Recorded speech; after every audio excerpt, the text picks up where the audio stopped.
I cannot wait for you to try my Chickburgers. They are good. Hubby and the teen love them. And thankfully, this recipe makes enough for you to have dinner and lunch the next day. They are so, so good. Let's just jump right into making these.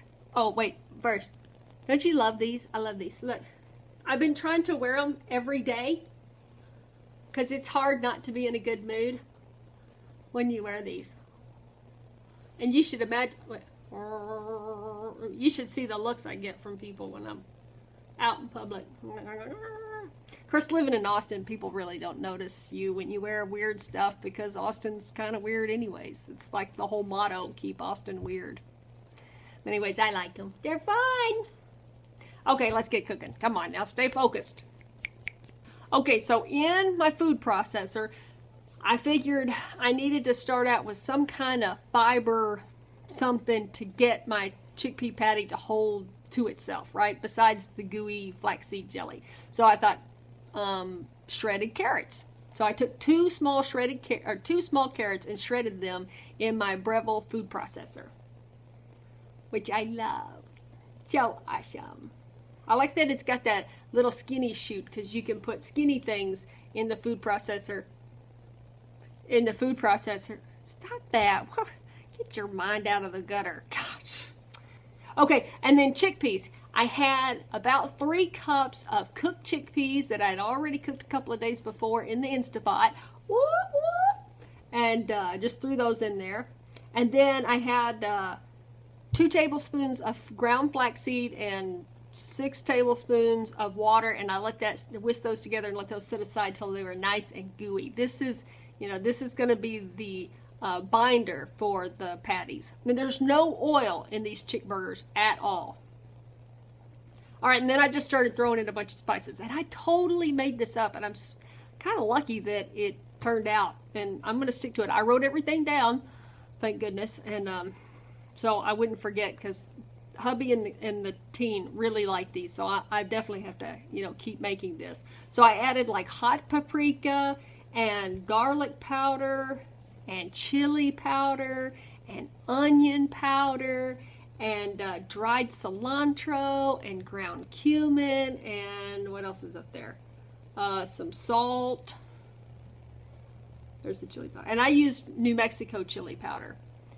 Now these, teen told me that he thought they should be a little spicier. Now I thought, well, I'm going to start with the hot paprika because it's hot, but it's not like super hot, and it's not the kind of hot that like sticks with you.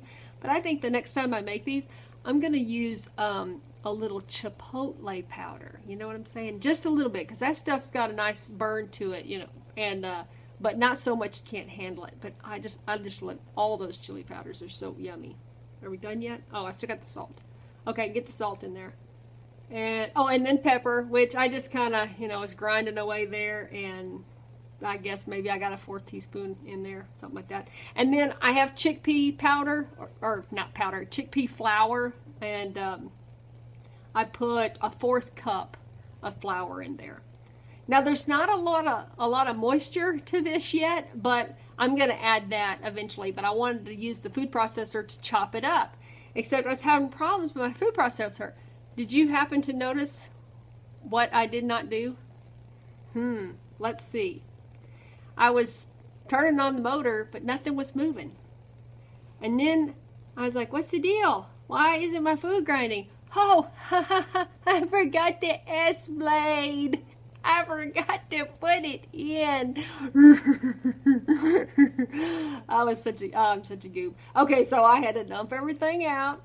And you've never done this. No, you haven't. You have not. Nobody does this. Only me, the goober.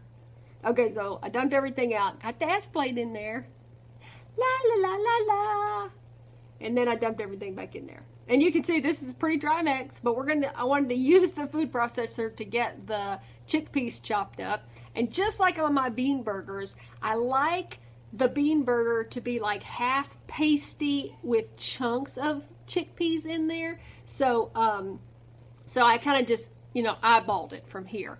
And then I probably ended up adding about a 1/3 cup of water overall. But depending on how it goes for you. You just really want it to be just moist enough where it starts clinging together, but it's not crumbling. See, I can take this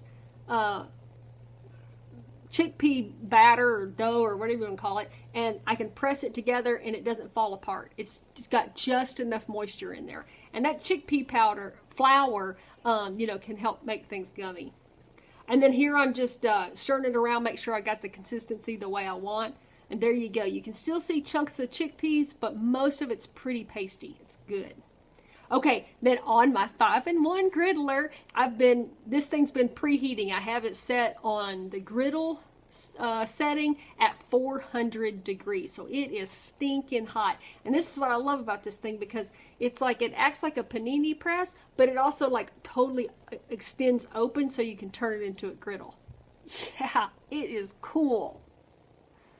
Okay, and then here I just kind of scooped out what I thought would make a patty's worth of dough. And it turned out, I lucked out, totally lucked out, that I was scooping out just enough to make 8 patties exactly. Look at there. Okay, and then because my griddle is so hot, it keeps the batter from sticking. This is really important when you're trying to cook oil-free. Your cooking utensils your cooking pans or surfaces have to be hot to prevent sticking. So I went about 3 minutes on each side. Woo, the sun's coming out. I went about 3 minutes on each side, and just to get them good and brown and cooked through. But you could go longer if you wanted to. You know, just get them nice and crunchy. And there you go. I just had to heat up some buns. You know, put on some avocado, and I like mustard on my chickpeas burgers. With chickpea patties. I don't know why, I just do. That's just my thing. You could certainly make up some tofu mayo, which I've done in a video. Look up tofu mayo, you'll find it. And then there's those French fries. Did you see that French fry video yet? The oil-free home fry video? Well, there they are. This was all like one meal. I was experimenting all over the place that night. Anyways, there you go. Chickpea burgers. Chickburgers. Well, chickpea. You know what I'm saying. All right, let's talk about this recipe down below. I hope you get you know what? I don't hope. You better make this recipe, because it's good, and your family's going to like it. It's nice and flavorful. You can play around with the spices. Do whatever you want to. This is not a falafel burger. There's nothing Mediterranean at all. It's just good old spicy bean burger kind of stuff. All right, I'm going to stop talking. Let's carry on in the comments below. Bye.